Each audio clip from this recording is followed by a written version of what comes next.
Paul Simon headed south to record this record, along with the Muscle Shoals Sound Rhythm section in Muscle Shoals, Alabama.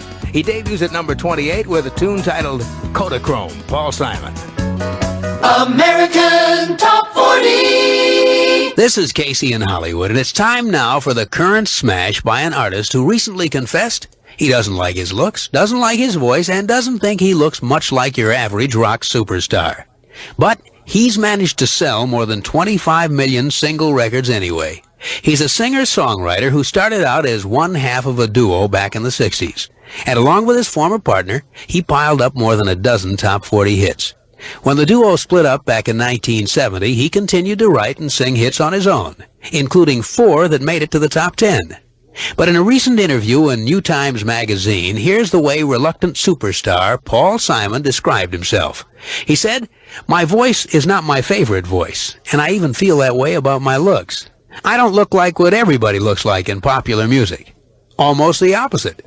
There's hardly anybody who's short and looks like me. I know what looks good on the cover of Time magazine, but this is my look. I didn't pick it, but I'm carrying it. And I'm going to stand there militantly against anybody who wants to pressure me into not being this." End of quote. Well, after earning a reputation as one of the biggest talents in the business, I don't think anyone wants to talk Paul Simon out of being Paul Simon. And for the second consecutive week, he's got the number 1 song in the country with 50 Ways to Leave Your Lover.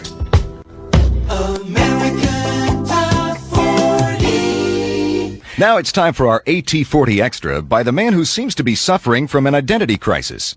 He's hit the Hot 100 under more pseudonyms than any other recording act in chart history. His multiple personalities began in 1957 when he and a friend recorded a song called Hey Schoolgirl. It got to number 54. Now, the label credited Tom and Jerry.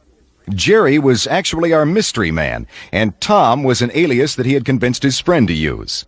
Well, Tom and Jerry soon went their separate ways. But 5 years later, this Jekyll and Hyde character hit the charts again.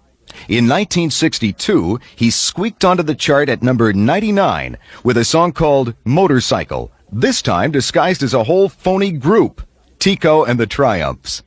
The following year, using the name Jerry Landis, he released a song called The Lone Teen Ranger. It peaked at number 97.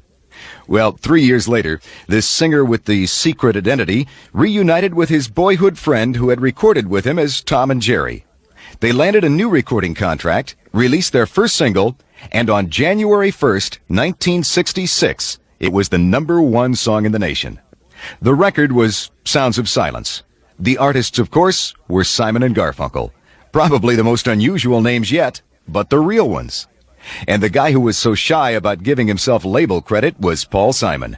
He's hit the Hot 100 under 3 different assumed names, more than anybody else in chart history. And here he is with an AT40 Extra from 1973. His number 2 smash, Loves Me Like a Rock. Paul Simon. America's Top